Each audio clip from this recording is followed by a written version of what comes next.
नमस्कार ओमकार जी, बहुत-बहुत स्वागत है आपका। नमस्कार अंजू जी, आपको बहुत नमस्कार भी, बहुत बधाई भी। विक्रम सिंह जी के साथ जो आपका वीडियो था वो बिल्कुल वायरल हुआ और लोगों ने सिर माथे पर लिया और एक नया कीर्तिमान आपके चैनल पर हम लोगों ने बनते हुए देखा है। तो बहुत बधाई आपको। बहुत-बहुत धन्यवाद सर। आपके ऐसे ही शब्द मेरा हौसला बढ़ाते हैं। सर, आज हम बात करने जा रहे हैं दिल्ली में जो हलचल मची हुई है सर। राहुल गांधी और केजरीवाल के बीच में भी तू-तू मैं-मैं शुरू हो गया है सर। आपको सच में लगता है कि ये लड़ाई हो रही है या ये कोई नूरा कुश्ती देखने को मिल रही है? देखिए, राहुल गांधी भी नॉन सीरियस हैं, अरविंद केजरीवाल भी नॉन सीरियस हैं। जिस तरह की पॉलिटिक्स ये दोनों मिलकर के कर रहे हैं, पब्लिक की समझ में आ नहीं रहा है कि ये अलग अलग लड़ रहे हैं या मिलकर के कोई नूरा कुश्ती हो रही है। अब जिस तरह की गतिविधियां इस समय चल रही हैं, जिस तरह के बयान राहुल गांधी दे रहे हैं अरविंद केजरीवाल के बारे में, वो हुँ। शीश महल भी उनको याद आ रहा है, उनको वो उनकी छोटी कार भी याद आ रही है, तमाम चीजें याद आ रही हैं। लेकिन अभी लोकसभा चुनाव तो साथ ही मिलकर के लड़े हैं दिल्ली में। बिल्कुल। 3 सीटें कांग्रेस को दी थी अरविंद केजरीवाल ने, 4 सीटों पर खुद लड़े थे। तो तब वो छोटी गाड़ी याद नहीं आ रही थी राहुल गांधी को, या इनका शीश महल तब तक बना नहीं था। अचानक ये अभी लोकसभा चुनाव के बाद उग आया और राहुल गांधी को दिखाई दिया है। इनकी विश्वसनीयता एक्चुअल में कुछ बची नहीं है। ये मौका परस्त लोग हैं और चूंकि मोदी को रोकना है, हुँ। मोदी को हराना है, भारतीय जनता पार्टी की जो चुनौती है, और चुनौती भी कोई छोटी मोटी नहीं है। 2014-2019 के रिजल्ट बताते हैं कि ये लगभग साफ हुए हैं, लगभग साफ हुए हैं। 2014 में राहुल गांधी की कांग्रेस पार्टी की 44 सीटें थी, 2019 में केवल 52 सीटें थी। अरविंद केजरीवाल का तो खाता ही नहीं खुला था दिल्ली में, तीनों चुनाव में नहीं खुला है। हुँ। तो ये सब जितने भी थे, वो चाहे शरद पवार हो, ममता बनर्जी हो, उद्धव ठाकरे हो, अखिलेश यादव हो, लालू यादव हो, उमर अब्दुल्ला, फारूक अब्दुल्ला हो, ये सारे के सारे इकट्ठा क्यों हुए थे? क्योंकि इनको पता था कि हम अकेले अकेले अपने अपने क्षेत्रों में मोदी जी से लड़ ही नहीं सकते हैं, इसलिए इकट्ठा हो जाओ। इकट्ठा हुए, डेंट भी पहुंचाया मोदी जी को। लेकिन उसके बाद क्या हो रहा है? उसके बाद जब लोगों को लगा कि गलती हो गई, कहीं ढील रह गई, कहीं आलस से रह गया और ये लोग हमें बांटने में कामयाब हो गए, तो वो फिर यूनाइट हो गए। और हरियाणा और महाराष्ट्र के नतीजे आप देख लीजिए क्या हुआ है। इस समय कांग्रेस पार्टी इसलिए चुनाव मैदान में लड़ती हुई दिखना चाहती है। लड़ रही है कि नहीं लड़ रही है आई डाउट। वो हुँ। लड़ते हुए दिखना चाहते हैं ताकि जो डोनेशन देते हैं इनकी पार्टी को, चंदा देते हैं, वो कम से कम कुछ तो दें कि भाई कांग्रेस पार्टी दिल्ली का चुनाव लड़ रही है, चलो मदद करते हैं इनकी, जो इनके शुभ चिंतक हैं, देश के भीतर भी और देश के बाहर भी। तो चंदा प्राप्ति का एक प्रयास है। नंबर 2, इनको लग रहा है कि यार हम इसी तरह घर फूंक तमाशा देखते रहे, हुँ। अपने घर में आग लगा करके पड़ोसी अरविंद केजरीवाल के घर में उजाला करते रहे, तो हमारे घर में कुछ बचेगा नहीं। और मैं तो पिछले दिनों अपने यहाँ प्रोग्राम किया अपने चैनल पे कि मैंने राज्य दर राज्य आंकड़े पेश किए हैं, जिसमें बताया है कि ये जो नफरत के बाजार में मोहब्बत की दुकान खोलने का दावा करते हैं राहुल गांधी, इनकी दुकान में कुछ बचा ही नहीं है।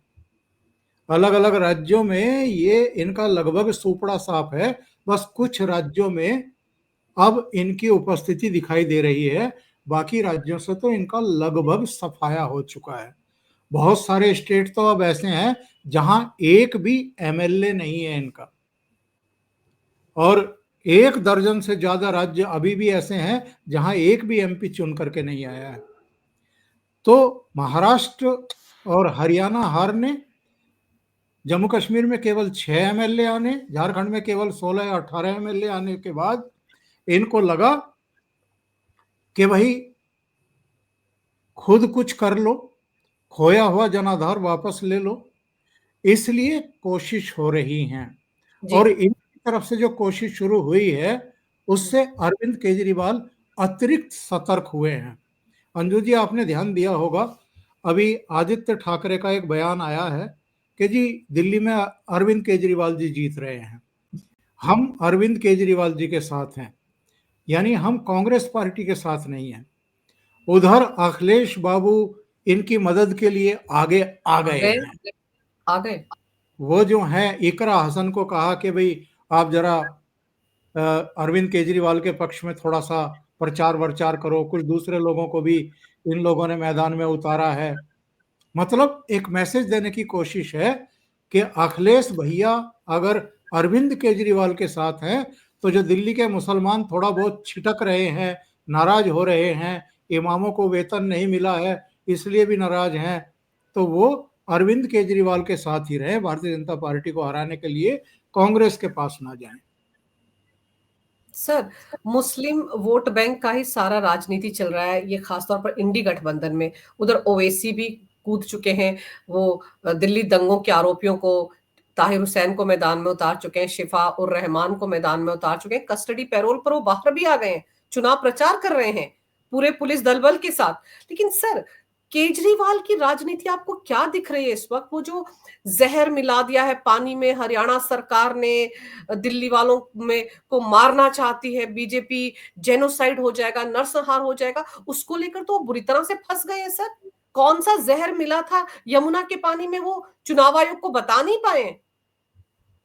चुनाव आयोग ने आज अरविंद केजरीवाल को दूसरा नोटिस इशू कर दिया है हम्म। और इनसे कहा है कि आप सबूत दीजिए इस बात का कि साहब कौन सा जहर मिलाया गया है, जहर मिलाने का सबूत दिखाएं, यानी कोई तो जहर मिला रहा होगा, उसका हम्म। कोई फोटोग्राफ, कोई वीडियो, या जहर जहां से खरीदा गया होगा, किस कंपनी का जहर था, उस जहर का नाम क्या है, फिर ट्रांसपोर्टेशन हुआ होगा।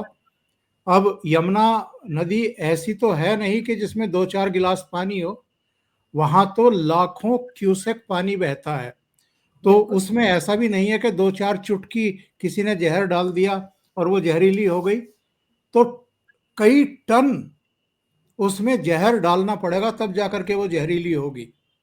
तो ऐसे में चुनाव आयोग ने कहा कि भैया एक तो पानी में कौन सा जहर मिलाया गया है उस जहर का नाम बताओ, दूसरे जहर मिलाने का सबूत दिखाओ, तीसरे किस जगह पर जहर पाया गया है ये बताओ, और जल बोर्ड के किन इंजीनियरों ने इसे डिटेक्ट किया है जरा उन इंजीनियर्स के नाम बताओ, फिर बिल्कुल। इंजीनियरों ने पानी में जहर रोकने का कौन सा तरीका अपनाया है जरा ये बताओ। तो 5 स्पेसिफिक सवाल अरविंद केजरीवाल से पूछे हैं और ये कहा है कि सुबह यानी 31 जनवरी की सुबह 11 बजे तक आप जवाब दीजिए। और चुनाव आयोग के सख्त रवैये से ऐसा लग रहा है अंजू जी कि कड़ी कार्रवाई करने के मूड में है वो, क्योंकि जिस तरह का ये वाहियात बयान दिया गया है इसके पीछे की राजनीतिक मंशा समझने की जरूरत है और इसको चुनाव आयोग भी समझ गया है। भारतीय जनता पार्टी ने तो कई तरफा हमले किए हैं, हरियाणा के मुख्यमंत्री ने अलग रिएक्शन दिए हैं, हम्म। प्रधानमंत्री की तरफ से अलग रिएक्शन आए हैं, उनकी जो प्रवक्ताओं की टीम है संबित पात्रा से लेकर सुधांशु त्रिवेदी तक उनके अपने बयान आए हैं, जो बाकी की लीडरशिप है वो भी हमलावर है, दिल्ली की इनकी लीडरशिप इस समय हमलावर है। और देखो सब जानते हैं हरियाणा और दिल्ली में बिल्कुल ऐसे वो कहते हैं ना चोली दामन का साथ है, हरियाणा के लोगों की रिश्तेदारियां दिल्ली में हैं, दिल्ली की रिश्तेदारियां हरियाणा में हैं, बिल्कुल। दिल्ली हरियाणा से 3 तरफा घिरी हुई है। हरियाणा के कितने परिवार दिल्ली में रहते हैं, नौकरी करते हैं, बिजनेस करते हैं, क्या अरविंद केजरीवाल कहीं और से टपके हैं, ये हरियाणा से नहीं आए हैं, इनका परिवार हरियाणा का नहीं है क्या? और फिर भी आप हरियाणा पर इतना गैर जिम्मेदाराना आरोप लगाएंगे। और हिंदुस्तान के इतिहास में आज तक जो नहीं हुआ कि साहब किसी को मारने के लिए आप किसी नदी में जहर मिला दो, तो बताइए। ये बेहद संगीन और गंभीर आरोप है। चुनाव आयोग ने कहा है कि सुबह 11 बजे तक सबूत दीजिए, नहीं देंगे तो आप देखिएगा चुनाव आयोग उल्टा लटकाएंगे इनको। अभी आप सोचिए, 31 जनवरी को जवाब मांगा गया है, 1 फरवरी, 2 फरवरी, 3 फरवरी, बस 3 दिन बचेंगे चुनाव प्रचार के दिल्ली में। हम्म। 3 फरवरी की शाम को चुनाव प्रचार थम जाएगा। हाँ। इन्होंने कितनी बड़ी मूर्खता की है कि चुनाव आयोग अगर इन पर 2 दिन की भी पाबंदी लगाता है, जो एक परिपाटी और परंपरा है, तो ये सिर्फ आखिरी दिन चुनाव प्रचार कर पाएंगे दिल्ली की जनता के लिए, अपनी पार्टी के लिए। 2 दिन इनके पाबंदी में जाएंगे, और अगर चुनाव आयोग ने इनके खिलाफ एफआईआर दर्ज करने के आदेश दे दिए, या इसके आगे भी अगर चुनाव आयोग चला गया, हम्म। तो फिर इनको लेने के देने पड़ेंगे।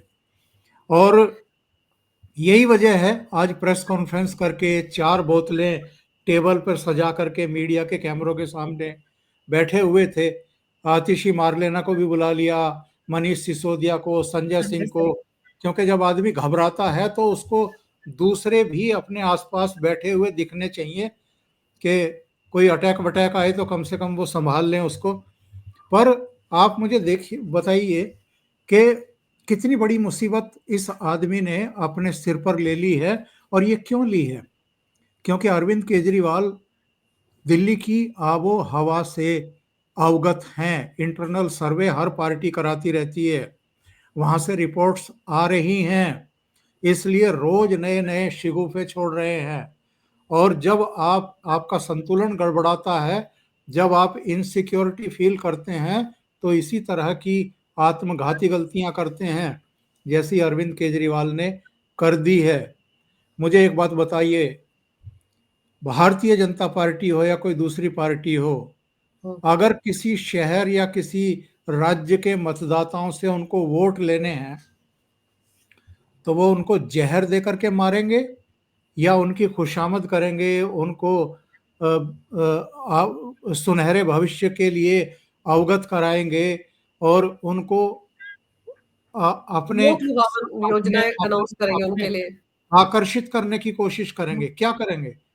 तो आकर्षित कोई करेंगे सर। अगर एक एक कॉमन बुद्धि वाला आदमी भी ये तथ्य जानता है, लेकिन ऐसा आरोप केवल इसलिए लगाया क्योंकि हार दीवार पर लिखी हुई दिखाई देने लगी है, और इनको लगता है कि ये आखिरी दांव है कि दिल्ली के लोगों को, मतदाताओं को किसी तरीके से भारतीय जनता पार्टी के खिलाफ भड़काओ, उकसाओ कि ये तो तुम्हें मारना चाहते हैं जहर दे करके।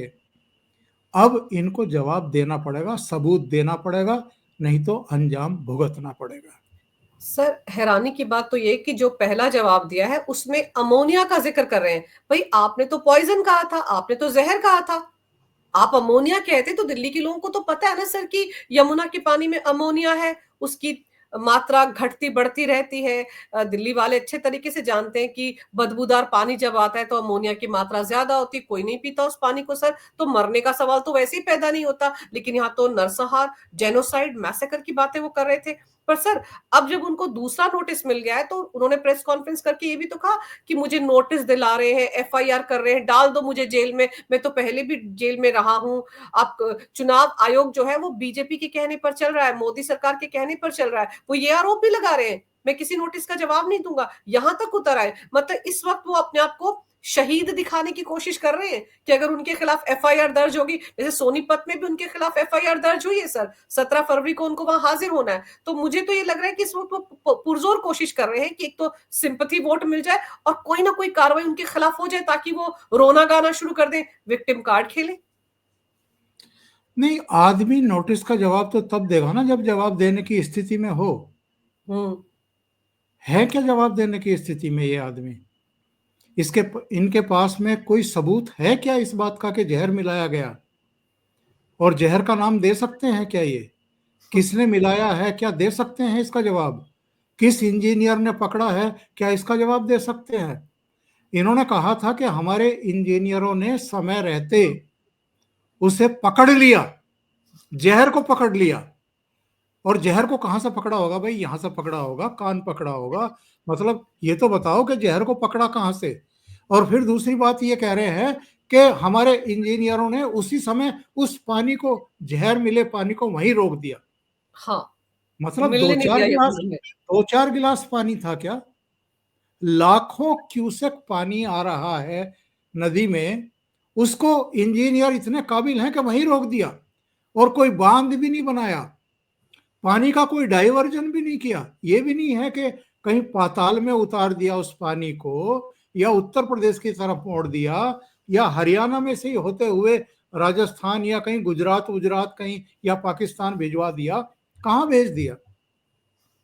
तो जवाब है क्या इनके पास में? जवाब नहीं है। इसलिए कह रहे हैं कि मैं इसका जवाब नहीं दूंगा। वरना 14 पेज का जवाब तैयार तो करवाया था ना वकीलों की टीम हम्म, से। तो ऐसे ही अब 28 पेज का जवाब तैयार करवा के भिजवा दो, उन कंपनियों का खुलासा कर दो। आप तो जब अन्न आंदोलन के गर्भ से निकले थे तो प्रशांत भूषण, शांति भूषण और तमाम दूसरे लोगों को प्रेस कॉन्फ्रेंस में बैठा करके, और वो पूरे गड्ढे लेकर के बैठते थे कागजों के, कि ये देखो ये दस्तावेज हमारे पास है, अंबानी के खिलाफ हैं, वाड्रा के खिलाफ हैं, ढिमकाने के खिलाफ, उसके खिलाफ हैं। देते किसी को नहीं थे, और लाइव प्रेस कॉन्फ्रेंस करके आरोप लगा करके भाग जाते थे। हाँ, नैतिक जिम्मेदारी बोलते थे कि उनकी है, उनको इस्तीफा दे देना चाहिए तुरंत, तब ये बोलते थे सबूत सर। सबूत किसी के नहीं दिए इन्होंने, कभी कभी नहीं दिए, क्योंकि उसमें पकड़े जाते। और जब जब तीन लोगों ने पकड़े इनका गए कान पकड़ा, तीन लोगों तो ने इनका माफी कान मांगी। पकड़ा, एक पंजाब का नेता था, दो दिल्ली में भारतीय जनता पार्टी के नेता अरुण जेटली और नितिन गडकरी, हम्म, तो उनसे माफी मांग ली। और सर। यहां यहां भी दिल्ली की जनता से माफी मांग लेते, हरियाणा की जनता से माफी मांग लेते, लेकिन इनकी पोल पट्टी खुल जाती, इनकी छवि खराब हो जाती, और दिल्ली में वोटों के लाले पड़ जाते। इसलिए अभी तो अड़े हुए हैं 5 फरवरी तक। 5 फरवरी के बाद देखते हैं। पर सर, ये जो चार चार बॉटल्स पानी की लेके घूम रहे थे संजय सिंह, आतिशी मार लेना, उनको खुद ही पी लेते, तबीयत खराब हो जाती तो हमको पता चल जाता कि उसमें जहर है। यही काम कर लेना चाहिए था। दूसरों को पीने के लिए कह रहे हैं कि पानी पीजिए। अरविंद केजरीवाल को देखो, चुनौती दे रहे हैं अमित शाह को, राहुल गांधी को भी, कि पानी पी लीजिए। अरे आप तो खुद डुबकी नहीं लगा पाए उस पानी में और दूसरों से कह रहे हैं कि पी ले। और यमुना का पानी सर सीधे किसी के घर में नहीं जाता है, ट्रीट होकर ही जाता है। वो पानी जब पीने लायक बन जाता है तभी लोगों के घरों में जाता है। और ये दूसरों से कह रहे हैं कि आप सीधे यमुना में उतरिए और पानी पी लीजिए। इन्होंने पूरी राजनीतिक जीवन में नौटंकी के अलावा कुछ दूसरा काम किया है क्या? और इसी के बल पर तो ये यहाँ तक पहुंचे हैं। आपको तो याद है अंजू जी, उस समय हम्म, आप सक्रिय थी मीडिया में, सक्रिय में जो मेन स्ट्रीम का मीडिया है उसमें थी, जब ये लिहाफ लेकर के और उस पर रेलवे भवन के पास सड़क पर लेट गए थे, और वो भी गणतंत्र दिवस से ठीक पहली रात को। बिल्कुल। तो इतना बड़ा नौटंकीबाज कोई दूसरा तो हुआ नहीं है। दूसरे ये भी जानते हैं, मीडिया की कमजोरी भी जानते हैं, कि ये जो 24/7 का मीडिया है, इसको अपना पेट भरने के लिए कुछ ना कुछ चाहिए। अच्छा, उनके लिए केवल स्टूडियो में बैठ करके खबरें पढ़ने से भी काम चलता नहीं है, उनको कुछ विजुअल भी चाहिए। तो ये जो संजय सिंह और ये जो दूसरे तमाम लोगों के नाम आप गिना रही हो कि वो बोतल लेकर के बीजेपी मुख्यालय की तरफ जा रहे थे, और उधर स्वाति मालीवाल, देखो कितना, वो सर कितना वो तो बढ़िया अलग ही लेवल पे चल इनकी रही है सर। वो इनकी अलग इन लेवल पे चल रही है। ये इनकी ट्रेनिंग कितनी सॉलिड होती है कि इनके स्कूल से कोई निकल करके भाग भी जाए तो वो ड्रामा करने से बाज नहीं आता है। बिल्कुल। इधर ये पानी की तथाकथित बोतलें लेकर के चल रहे थे टीवी कैमरों के लिए, विजुअल्स के लिए, उधर वो भी उनके विजुअल्स बनवा रही थी मीडिया के साहब देखो, मैं विकासपुरी से एक ट्रक में कूड़ा भर रही हूं, और फिर इसको हम ले जाकर के अरविंद केजरीवाल के घर के बाहर डालेंगे। तो मीडिया की तो पो बारह है। मीडिया को आजकल महाकुंभ से भी खूब विजुअल्स मिल रहे हैं, और ये यहाँ भी जो है खूब विजुअल्स उपलब्ध करा रहे हैं, तो उनकी टीआरपी में कोई कमी नहीं है। तो ये मीडिया की भी जो कमजोरी है, जो नीड्स हैं, वो भी उपलब्ध करा रहे हैं।